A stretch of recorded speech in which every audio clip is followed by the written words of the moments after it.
ரகசிய சென்னையர்கள் அனைவருக்கும் வணக்கம். சாட்டை துரைமுருகனால் ஆளுங்கட்சியான தவக எந்த அளவுக்கு அவதிப்பட்டிருக்காங்க அப்படிங்கறத நேற்றைய தினம் சட்டமன்றத்துல அமைச்சர் புசி ஆனந்த் அவர்கள் புலம்பியதை வைத்து அறிய முடியுது. இது குறித்துதான் இந்த காணொலியில விரிவா பேச போறாங்க. வீடியோக்குள்ள போகலாம்.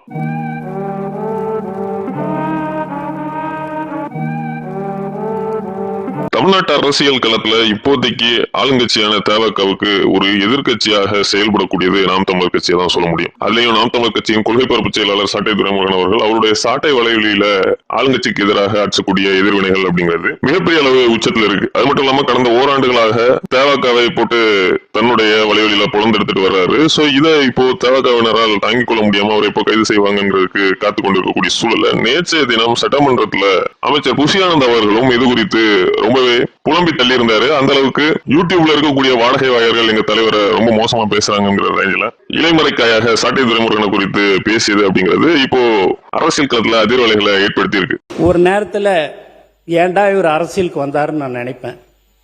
ஏன் அப்படின்னு பாத்தீங்கன்னா, இந்த யூடியூப்ல கடந்த 2 வருஷம் 2.5 வருஷமா அவரை திட்டாத திட்டில்ல.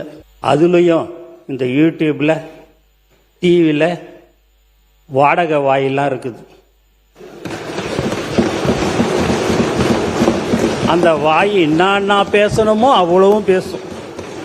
தமிழ்நாட்டு அரசியல் களத்துல இப்போது ஆளுங்கட்சிக்கு எதிராக பேசக்கூடியவர்கள் எழுதக்கூடியவர்கள் வரிசையாக ஆளும் அரசால் குறிவைக்கப்பட்டு நெருக்கடிக்குள்ளாகக்கூடிய சூழல்ல அனைவருமே நமக்கு எதுக்குடா வம்பு அப்படிங்கிற ரேஞ்சில ஆளுங்கட்சி குறித்து வாய் திறக்காம இருக்கக்கூடிய சூழல்ல சாட்டை துரைமுருகன் அவர்கள் சீமான் சொல்ற மாதிரி நின்று அடிப்புங்கிற ரேஞ்சில தொடர்ந்து ஆளுங்கட்சிக்கு எதிராக மிக வீரியமாக தன்னுடைய எதிர்வினை ஆட்சி வருவது அப்படிங்கிறது தமிழ்நாட்டின் ரியல் எதிர்கட்சி தலைவராக சாட்டை துரைமுருகன் தான் இருக்கிறாரா அப்படிங்கிற கேள்வியையும் எழுப்புது. ஏன்னா ஒரிஜினல் எதிர்கட்சி தலைவரான உதயநிதி ஸ்டாலின் சட்டமன்றத்தில் போய் எந்த ஒரு வேலைக்கும் லாயக்கில்லாதவராக அமர்ந்திருக்கக்கூடிய சூழல்ல சாட்டை துரைமுருகன் அவர்கள் ஆற்றக்கூடிய எதிர்வினை அப்படிங்கிறது ஆளும் ஆட்சியாளர்களுக்கு மிகப்பெரிய அளவு ஒரு புலம்பலை கொடுத்திருக்கிறத பார்க்க முடியுது. நன்றி, வணக்கம்.